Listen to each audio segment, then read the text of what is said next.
اللہ الرحمن الرحیم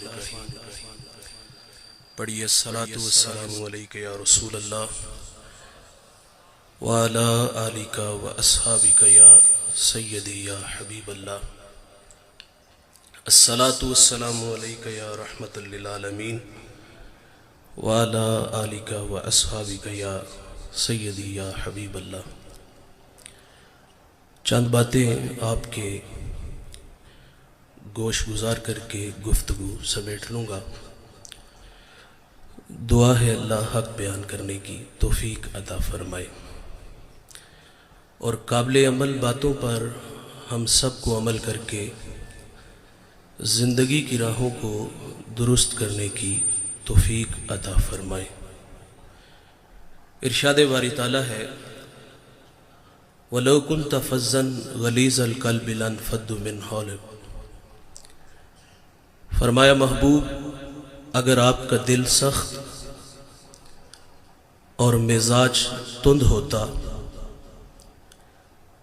تو یہ لوگ آپ کے گرد کبھی بھی نہ بیٹھتے۔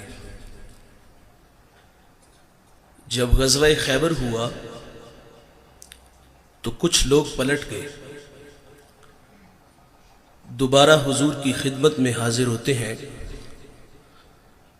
تو آپ صلی اللہ علیہ وسلم عفو درگزر سے کام لیتے ہیں۔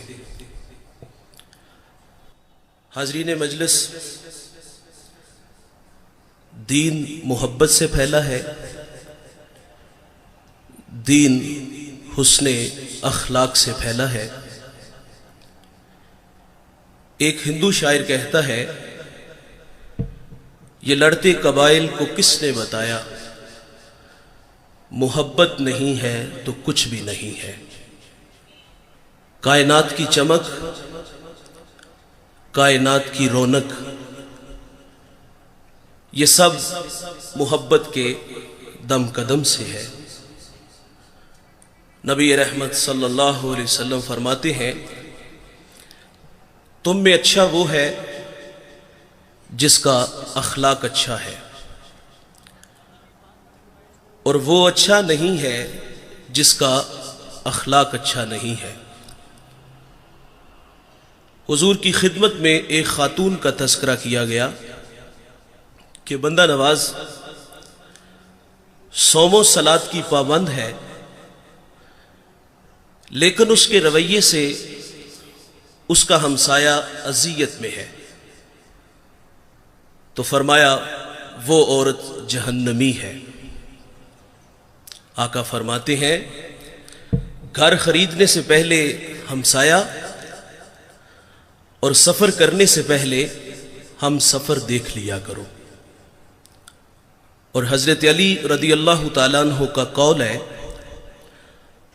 آپ فرماتے ہیں 5 چیزیں سعادت مندی کی نشانیاں ہیں، بیوی موافق ہو، بھائی متقی ہو، بیٹے نیک ہوں، اور ان میں ایک فرمایا کہ اس کے پڑوسی اچھے ہوں، اور 5واں فرمایا کہ اس کا رزق اس کے اپنے شہر میں ہو۔ ہمسایہ دیوار کا ہے یا سرحد کا؟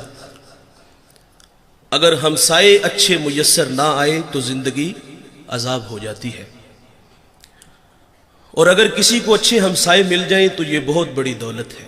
ابو حمزہ ایک بہت بڑے محدث گزرے ہیں، اور ان کے بارے میں مشہور تھا، لوگ کہتے تھے کہ یہ نشہ بیچتے ہیں۔ وہ کوئی منشیات کا کام نہیں کرتے تھے، بلکہ جب وہ حدیث رسول بیان کرتے تو لوگوں پہ نشہ طاری ہو جاتا تھا۔ ابو حمزہ کا ہمسایہ اس کو بامر مجبوری مکان فروخت کرنا پڑا، اور اس نے باہر لکھ کے لگا دیا مکان برائے فروخت، اور نیچے اس کی قیمت بھی لکھ دی 2000 میرے مکان کی قیمت ہے، اور مزید لکھا کہ 2000 ابو حمزہ کی ہمسائیگی کا بھی لوں گا۔ تو لوگوں کی ایک لمبی لائن لگ گئی تھی 4000 دینار دینے کے لیے، اور جب ابو حمزہ کو پتا چلا کہ میرا ہمسایہ مکان بیچ کر کے یہاں سے جا رہا ہے تو آپ نے خادم کو 4000 دینار دیے اور فرمایا جلدی جاؤ اور یہ میرے ہمسائے کو دے آؤ اور اسے کہنا کہ یہ تو ویسے ہی رکھ لے لیکن مجھے چھوڑ کے نہ جانا۔ اچھا ہمسایہ بہت بڑی دولت ہے۔ حضور کی خدمت میں خاتون کا تذکرہ ہے، نمازیں بھی پڑھتی ہے، روزے بھی رکھتی ہے، لیکن زبان کا زہر کوبرا سانپ سے بھی زیادہ زہریلا ہے، تو فرمایا جہنمی ہے۔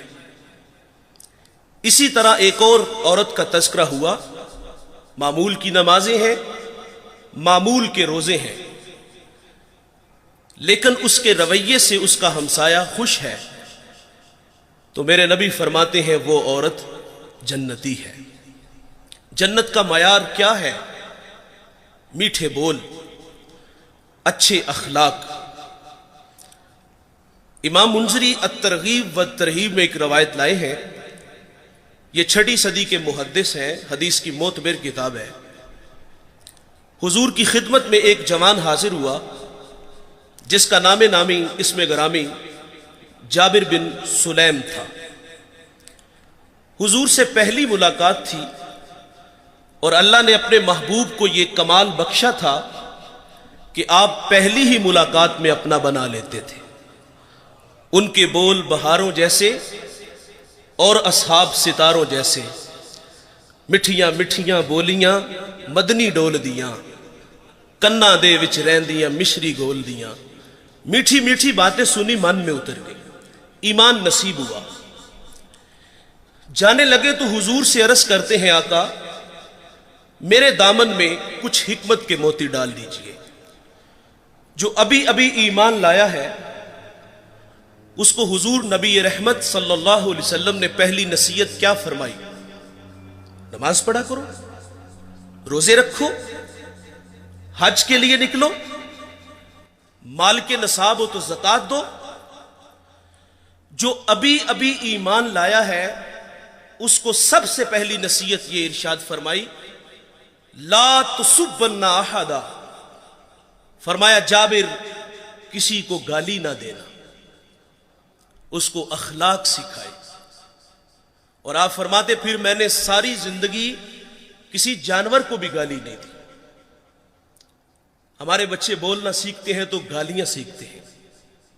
ہمارے گھر کا ماحول ایسا ہے، والد بچوں کو گالیاں دیتا ہے اور وہ بچپن میں سیکھی گالیاں کل بڑے ہو کر وہ والد کو بھی گالی دیتا ہے۔ فرمایا کسی کو گالی نہ دینا، اور میرے نبی کا فرمان ہے مرغے کو گالی نہ دو۔ کیوں؟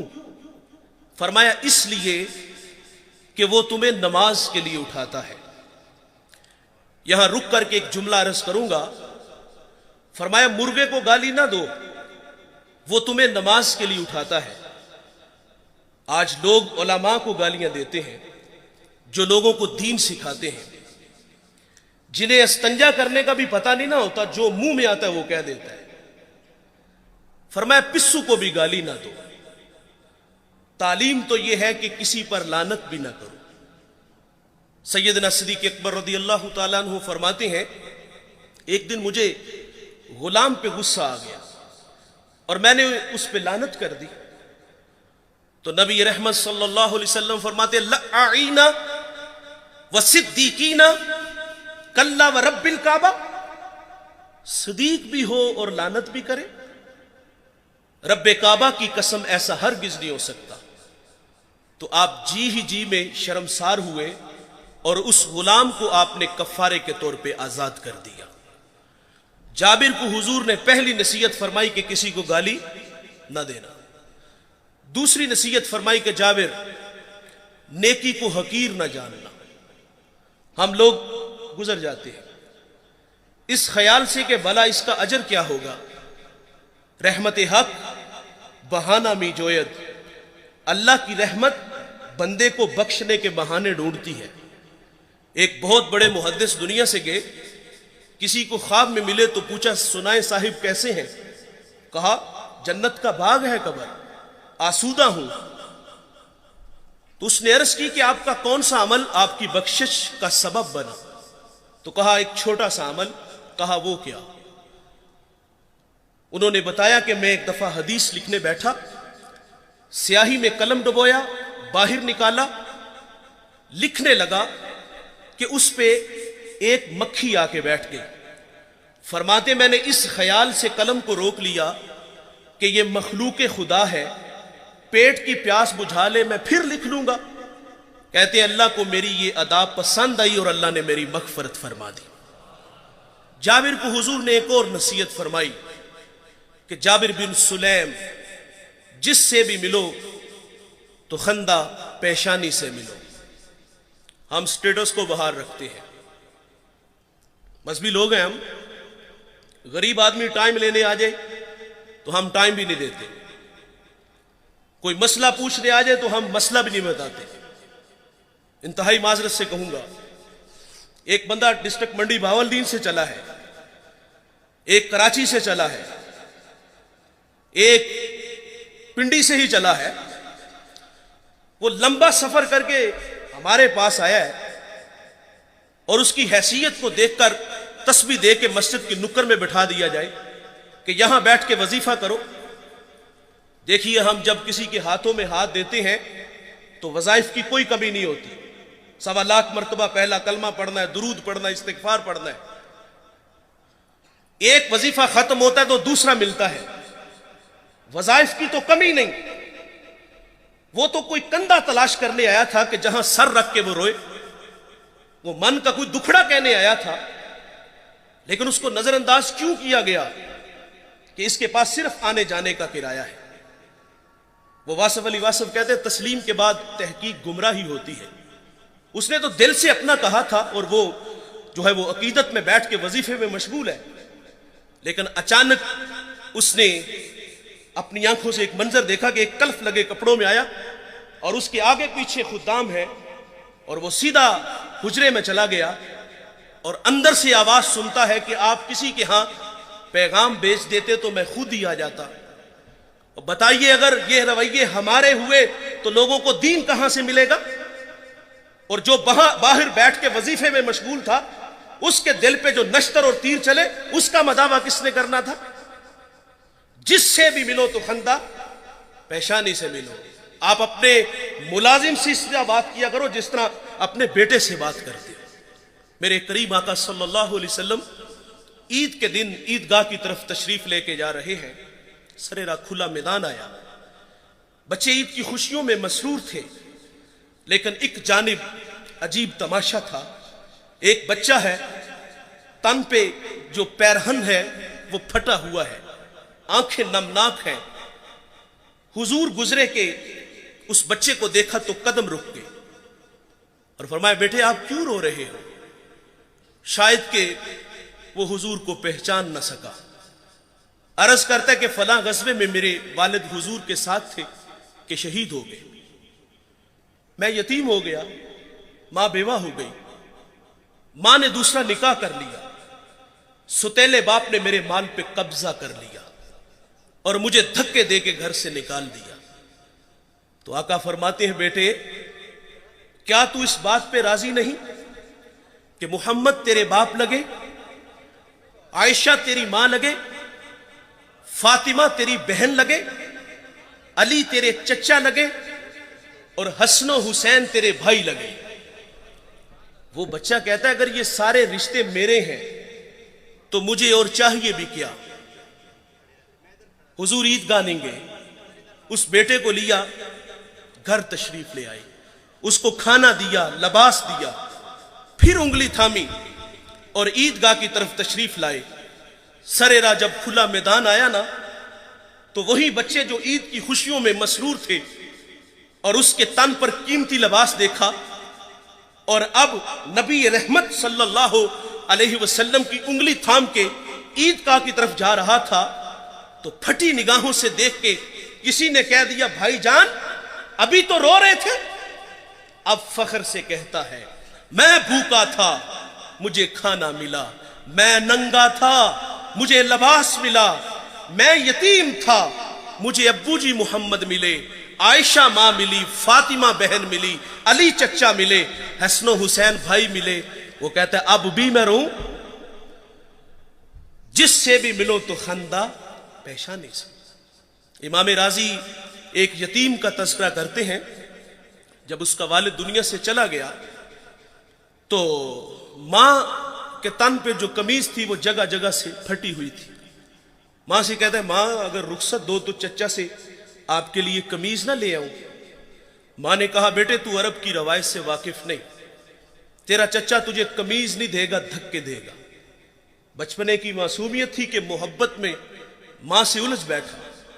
کہتا ہے ماں کیوں نہیں دے گا، میرے والد کا بھائی ہے، بہت سارے حق بنتے ہیں۔ جب ضد بڑی تو ماں نے اجازت دے دی۔ یہ بچہ چچا کے دروازے پہ آیا، دستک دی، چچا کے بیٹے باہر آئے اور یہ ان سے باتیں کرنے لگا۔ اس نے کیا کہا ہوگا کہ چلو باہر کھیلنے چلتے ہیں، یا کوئی کل کا پروگرام بنانے گیا تھا؟ نہیں دوستو، وہ کیا کسی مفکر نے کہا تھا کہ غریب کی جوانی جنگل کا پھول اور سردیوں کی چاندنی یوں ہی بیکار جاتی ہے۔ غریب کو تو جوانی میں بال سنوارنے کا بھی موقع نہیں ملتا۔ یقیناً اس نے کہا ہوگا کہ تمہاری چچی کے تن پہ جو قمیض ہے وہ جگہ جگہ سے پھٹی ہوئی ہے اور میں سوالی بن کے تمہارے دروازے پر آیا ہوں۔ ابھی یہ باتیں ہو رہی تھی کہ چچا بھی آ گیا۔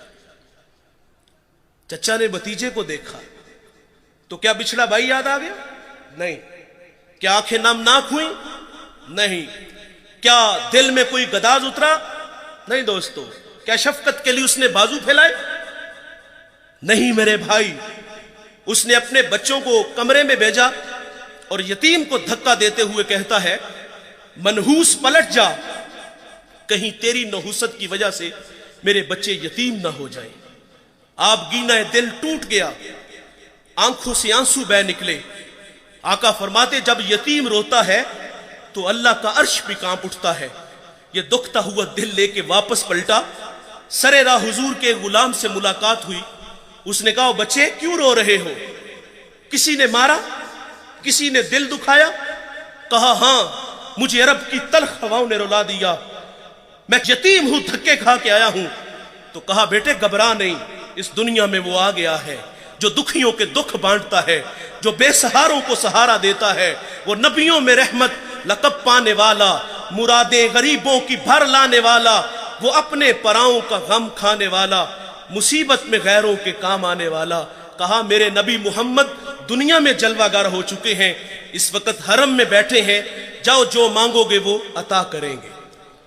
یہ بچہ گھر آیا، ماں نے کہا بیٹے تجھے منع کیا تھا۔ کہا ماں تو نے سچ کہا، لیکن ماں عرب کا معاشرہ ابھی اتنا بھی بے رحم نہیں ہوا۔ سنا ہے ماں ایک ایسا ہے جو جھڑکتا نہیں، ایک ایسا ہے جو جھولی بھرتا ہے۔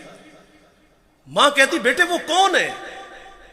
اس نے کہا زمانہ اس کو محمد صلی اللہ علیہ وسلم کے نام سے جانتا ہے۔ جب حضور کا نام سنا تو ماں چونک سی جاتی ہے۔ کہا بیٹے نہیں جانے دوں گی۔ کہا ماں کیوں نہیں جانے دو گی؟